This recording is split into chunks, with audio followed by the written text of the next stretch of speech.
The first time you met Tupac, man, give me the backstory on that. 93. I'm in my neighborhood and hustling, and a buddy of mine by the name of Wampus, shout out to Wampus, he came riding through the neighborhood and he was like, yo, you want to go to Bowie State University to see Tupac and Lords of the Underground. And there was a couple other groups there too. So I was like, yo, my money ain't right. You know what I mean? He was like, don't worry about it. I got you. You know what I mean? So he was like, okay, cool. So we go up to Bowie State University, and when we get there, you know, it's popping, Lords of the Underground, you know, places packed. It was actually their homecoming. And so when we get in there, I see one of my girlfriends, my homegirls, and she was up there. I was like, yo, what you doing up here? She was like, I came to see Tupac. She was like, I know him. I'm like, you bullshit. You know what I mean? She was like, nah. And she was bad, right? So I said, well, introduce me to him. And so Tupac, right before he was about to go on, he came from out the dressing room. And she actually introduced me to him. She was like, yo, this my homeboy Delray. You know what I mean? But he do music and so on and so forth. And so we met, you know, shook hands and shit. I seen Biggie too. He was there, but I didn't know who he was at the time. You know what I mean? So I seen all of those guys, the Live Squad guys. I didn't know who they were at the time. And so yeah, that was, you know, when we initially first met. Right. Yeah, tell me the details about the performance. Man. Okay, so the performance was dope.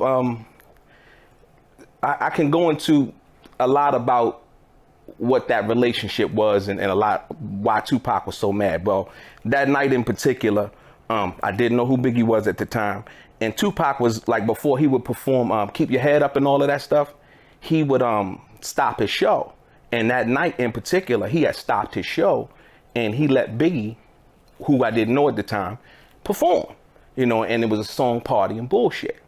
You know what I mean? Party, bullshit, and the whole 9 yards. And so so he performed, you know, and the night was a wonderful night. You know, they had a couple of little skirmishes in their fights and shit like that. You know what I mean? But for the most part, it was a wonderful evening. But the craziest part about that night was after everything was over, you know, the everybody leaving and letting out and whatnot. So as we walk outside, you know, it's like a big courtyard. They had a big courtyard. And as we walk outside in the courtyard, you see like these white vans and cars in front and in the back of the white vans. And so not really knowing what's going on, you see like a bunch of girls, they running up to the vans and talking, you know, to these guys or whatever. And they like, you know, running up, they bad, you know, bad young girls and beautiful, should I say. And so as they're walking up there, you got these other guys standing in the courtyard, basically, and they start throwing shit and was like, you know, fuck them niggas, you know what I mean? And so on and so forth, you know what I mean? I was like, wow, like, you know, what the fuck is going on, you know what I mean? And so they start throwing bottles and stuff at the vans, you know what I mean? And the girls, they start moving out of the way. So all of a sudden, the doors to the vans pop open and Tupac and them jump out the van. And they start with the guys that was throwing the bottles. A couple of them ran, but they caught Tupac and them caught up to like two of the guys. And so they caught up to two of the guys and they whipped their ass. You know what I mean? And so as they were fighting, the guys who had ran had definitely came back. So they came back to try to, I guess, help out the dudes. And when Tupac and them seen that, they ran back to the van and, you know, closed the door. I don't know if they thought that the guys went and got guns or whatever. They went and, you know, went and did. So they what's the name? They went jump back in the van, and the guys were actually picking their friends up off the ground and trying to help them out. And a couple of the dudes were still like throwing shit. So they didn't have no guns and nothing. They were still throwing shit. So the next thing you know, the van door come open and Tupac jump out there with the gun and shoot up in the air. Back. Thug life, motherfucker. And then everybody ran. You know what I mean? Like everybody that was on the courtyard, you know, because once people seen the commotion, they basically kind of came towards the commotion. But when he jumped out there, back, thug life, motherfucker, everybody just ran. And like people, the cars that were parked in front of the white van and behind it, they started jumping curbs because it was like a curb in between. It was like a lane, and they start jumping curbs and the whole 9 yards. It was like pandemonium, man. And that was my introductory to Tupac and Thug Life, my first initial introductory to that. And it was a crazy, crazy night, man. Like I said, I'll never forget it. It was wild. It was wild. Wow, man, that's crazy, man. Yeah, man, I want to backtrack a little.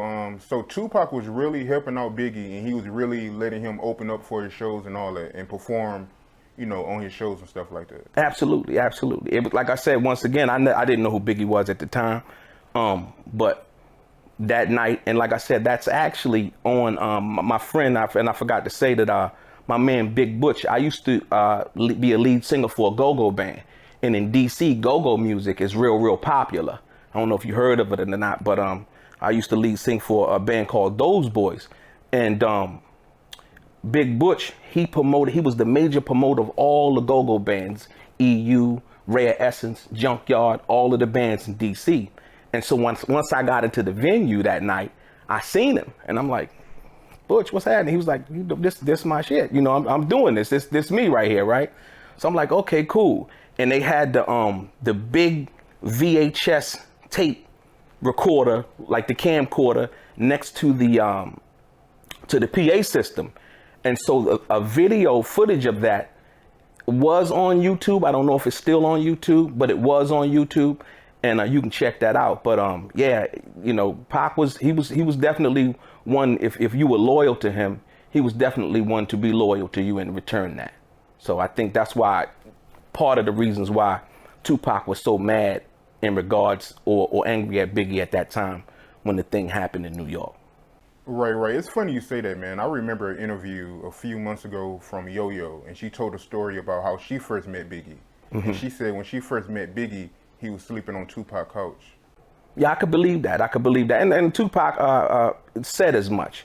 He basically said as much in regards to that situation in one of his songs. But like I said, he was the type of guy. If he dealt with you, if he fucked with you, he fucked with you. There was no ambiguity there. You know what I mean? It was real, and it was from the heart. So, yeah.